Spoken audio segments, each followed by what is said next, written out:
To be completely honest with you, Khorne is probably the faction I was least excited to play before I actually got my hands on the game. That being said, Skarbrand is a barrel of monkeys. Absolutely a ton of fun, very awesome.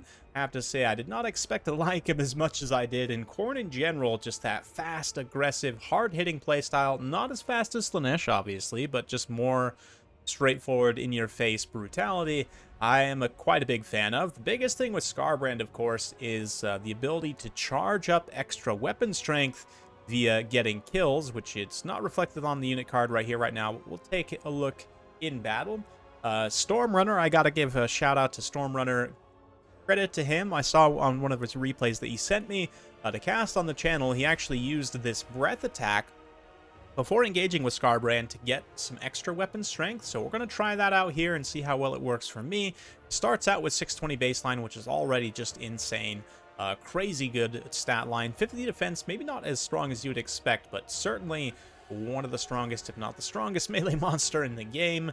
Got some Spawn of Khorne, and then some dual hand weapon Chaos Warriors of Khorne. Same thing in reserve. 3 more dual hand weapons, 2 more spawns, 2 cultists, 4 fleshhounds, and an extra exalted bloodletter.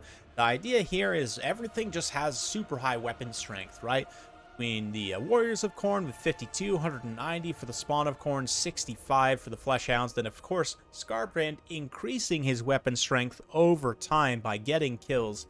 The whole idea is you just hit Slaanesh really hard in the face, and they don't have enough HP to really stand up to it. So my opponent here, Spudhouse, once again my patron, coming in with a pretty strong build overall. He's got a Herald in the opener with 2 cultists, along with an Exalted Demonette, 1 Cav Hellstrider with Hellscourge, and then 3 Hellscourge Marauders. In reserve, he's got a Soul Grinder, which I love in this matchup, some Fiends, some Heartseekers, Exalted Demonettes, regular Seekers, 1 Spawn, some Hellstriders with Anti-Large, and 1 with Whips as well. So let's jump into it. We're on the Mountains of Khorne map today, and off the bat, I would say his build's probably pretty good. The idea here for his opening, he's got Lord of Shadows, so he does have Pendulum.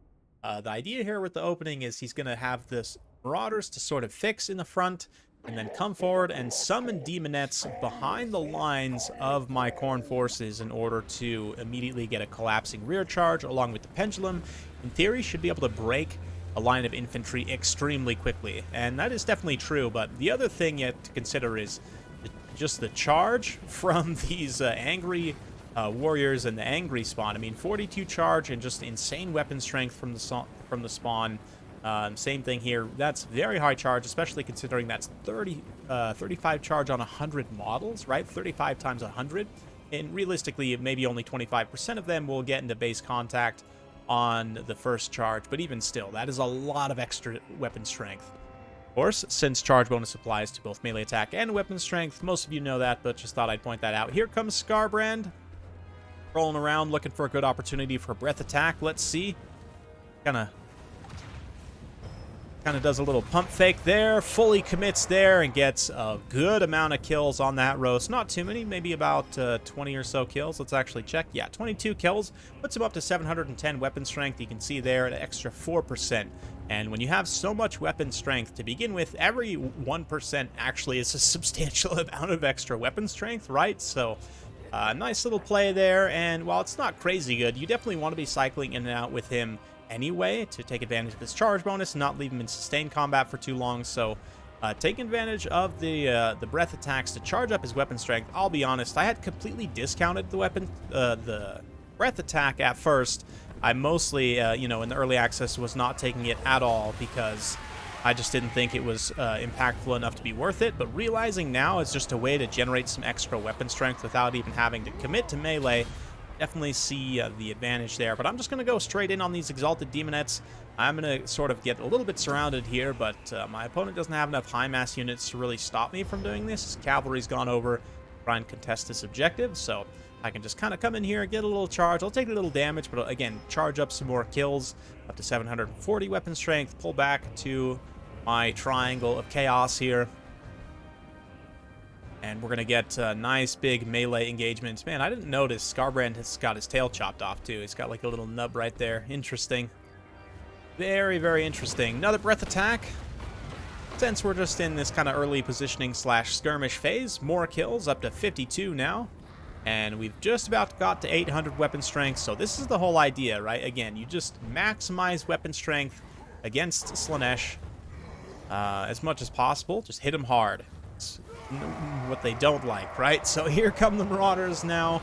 And it looks like we are going to get the big engagement. Again, the idea here is somewhat sound. The problem is that these Hellscourge Marauders, even with their high-ish defense, 42 melee defense, they're still just going to get absolutely dog-pounded by all these angry spawn. And the Chaos Warriors, Skarbrand also being involved in this fight means it's a huge power spike against Slaanesh. So before Spudhouse can even get his summons off here, a lot of his forces are already breaking, so he's not actually able to get like a full rear charge here. Unfortunate situation, although the Demonettes do come in on the side and they're able to get a pretty good charge. He's going to also start to develop some cavalry here in just a minute. Yeah, we've got some Seekers coming over here. They had been tied up by the Hounds, but the Hellstriders and the Heartseekers combining to sort of at least keep the Hounds at bay. All these gals come over here. The Demonettes on the Steeds of Slaanesh come over and try and find an area where they can get a rear charge. And once the Demonette summons start to come out, the Warriors start to get surrounded. They will definitely take damage in return. Things are going to turn against me pretty quickly here, but just the fact we're able to trade so well on that very initial engagement means I'm going to slowly start to trickle ahead in terms of army damage value. Skarbrand also sitting in here just continuing to rack up kills and generate huge value, especially against these higher value Slaanesh units. Low HP in general means that his splash attacks will pretty much just goon unit models, just absolutely give them like it's nobody's business. And I'm also going to bring in, some Furies. No, from the Herald of Slaanesh. She's about to get absolutely ruined by Skarbrand. Thankfully, she's just on foot, with relatively limited spell kit. Probably pretty cheap, all things considered, but Skarbrand also taking a significant amount of damage in this engagement. Those kind of surround charges, especially from the Seekers and the Demonettes, will do quite a bit of armor-piercing damage to him. Now, Lord goes down, more Marauders coming in, but we've got some Fleshhounds coming to the rescue. It looks like also my Cultist came in. We're able to summon in some Bloodletters to continue to try and sustain, but all the dual hand weapon warriors were broken. Spawn, of course, being unbreakable, we're able to push forward, and actually I didn't push them forward. They're just enraging after those Marauders get caught up on some Fiends there. Should be a decent engagement for me, but look at that breath attack, just side-shotting through a big blob of infantry and so forth. Skarbrand now up to 119 kills, 1.1k weapon strength, just passively. Oh no, that's with Wrathful Reaper active. It goes up to 1.4k. Okay, so things are getting a little bit out of hand now in terms of weapon strength. What this means also is if Spudhouse brings out any other single entities, I'll probably be able to chop them in half in just a couple of attacks, especially something like a Cultist even. So although he could retreat his Cultist, bring him back out for additional summons, that will get cleaved, absolutely. That being said, I'm a little bit just barely ahead on points here. Spudhouse has been doing a great job in general bringing his cavalry out. Obviously, the Slaanesh cavalry with good micro can be absolutely devastating, but like here, he's sort of making sure he's staying with the protection to a degree of these Hellstriders. These Heartseekers, the very elite calves, can do a ton of damage if used well, but they're so squishy. Here they're going to absolutely just clobber these Chaos Warriors. Even the small rear charge from the Fleshhounds does a lot of damage, but they likewise turn around and in return just absolutely slap these poor Khorne dogs.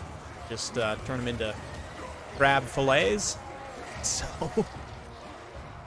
neat stuff. Center objective, where that huge fight took place, I'm going to now just roll over and try and recapture this objective number 3. Some Fiends over here getting caught up in the Fleshhounds.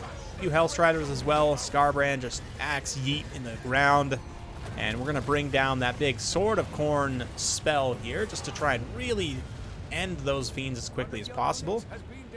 Soporific Musk something. Yeah, I thought that like there was a hard snare popped there maybe for a moment. Tried to get it on Skarbrand, I'm not sure, but the Slaanesh cavalry are able to clean up on this far side, and I didn't ever actually capture this objective, so I mean we're still neck and neck in terms of points.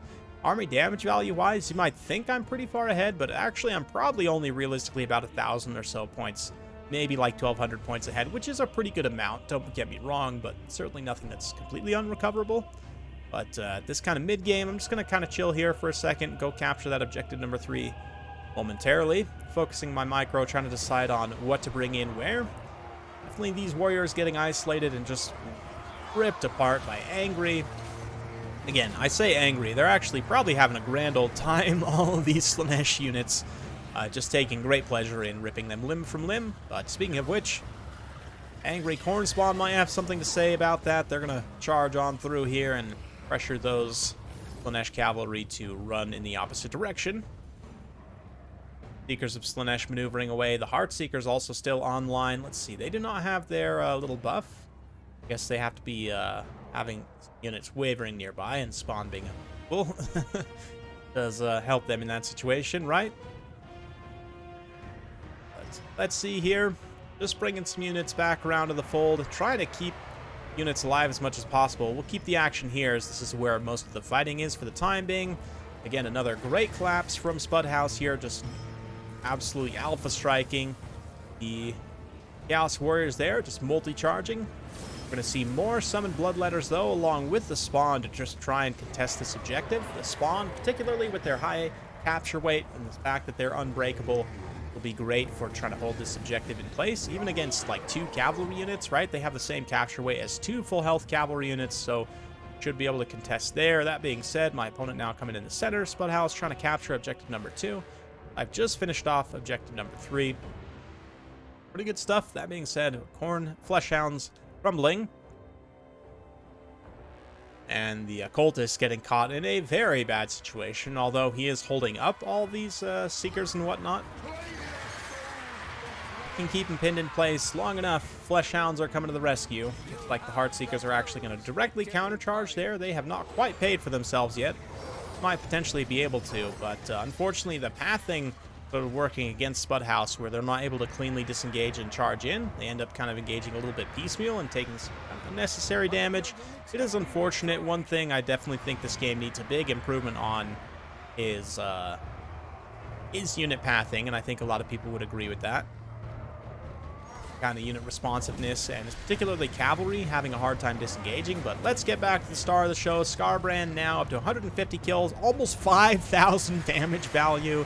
He's done so much work at this point that I don't really care if I lose him, to be honest. Like, yes, it sucks, but I mean, he's more than made back his value in terms of damage output. So I'm just going to leave him here, kind of focusing this giant blob of Slaanesh stuff as he gets banished.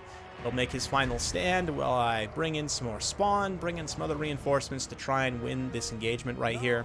These other units capturing objective number 1, and I am not quite to the point where I need to just focus one objective rather than trying to hold 2, but we're pretty close. We're not too far off, and we still did manage to hold that objective despite that huge push by Spudhouse. The fact that Skarbrand was fighting out in front of the objective, keeping all of those cavalry from capturing, meant that I was able to just barely hold on to it. So Fleshhounds now and Spawn get a nice engagement, do a ton of damage to these fiends. Very cost effective for me. Even getting rear charged by the Slaanesh cavalry here, we are going to end up getting canned pretty quickly, but that's okay. Soporific Musk and the poison greatly debuffing those warriors, but still 55 attack with the Horn of Khorne. More cavalry collapse, and this is definitely the Slaanesh way. This like disgusting mass cavalry surround, I definitely think is the optimal way to play Slaanesh in a lot of situations. Fortunately, it does leave you a little bit light on capture weight, and I think for Spudhouse here, the opening, while I like the idea of it, I think the Marauders just get crumped a little bit too quickly. Maybe you would like mix in, we could talk a little bit more after the fact. I like the Soul Grinder here, just because a lot of the time Khorne will go in this direction where they honestly don't have a ton of AP, but Skarbrand would be able to tear Soul Grinder apart pretty quickly, although mixed in with that other stuff, I'm not sure. But I definitely think you want Soporific Musk in your opener for sure, if you're going to try and contest Khorne in an initial melee engagement, or maybe you just delay engaging until you can get enough forces on the field to actually make a full hammer and anvil push. Hard to say. I'm certainly no Slaanesh expert. It's an interesting one for sure. Khorne has a lot going for them in this particular matchup, and I do feel you have to do less micro than your Slaanesh opponent, but Scarbrand, all the high weapon damage of hounds, warriors, spawns, gonna do me good. Fast forward through the end as Spudhouse will throw in the towel there, and a great game to him. Honestly, those Slaanesh cavalry surrounds were super crispy. That is the way you want to be playing Slaanesh, I think, and maybe even just cutting all of these Marauders for just more cavalry initially. Go for kind of a mobile surround, and so you can commit everything at the same time. Maybe you like YOLO in the cultists first, and then immediately summon and then collapse with all the cavalry. I don't know. Maybe that would be a better way of doing the sort of timing push, but you guys let me know what you think down in the comments below. Regardless, Scarbrand got past 5,000 damage value, 27,000 total damage dealt, which is just insane. Definitely one of the highest kill totals I've been able to achieve in a multiplayer battle. So that's kind of fun. The spawn also trade pretty cost effectively. Surprisingly, the warriors with dual weapons do not, and I guess that's kind of the nature of the Slaanesh armor-piercing cavalry collapse. They are pretty vulnerable to it. Slow speed means that they will get just ripped apart in that situation. The flesh hounds, though, will allow you to contest the mobility game pretty cost effectively. This is probably the one unit for Khorne that needs some kind of a cost increase or stat nerf, one or the other, preferably not both. But Spudhouse here, considering how rough of an initial opening that was, I mean, credit to the Demonettes, they were still able to pay for themselves. These Hellstriders as well were able to pay for themselves. The Hellscourge Hellstriders, Hellscourge Marauders, not so much. That's okay. We don't get to see the summons either, unfortunately. But Fiends did a pretty good job. They might have been summoned twice. I don't 100%. Probably, actually.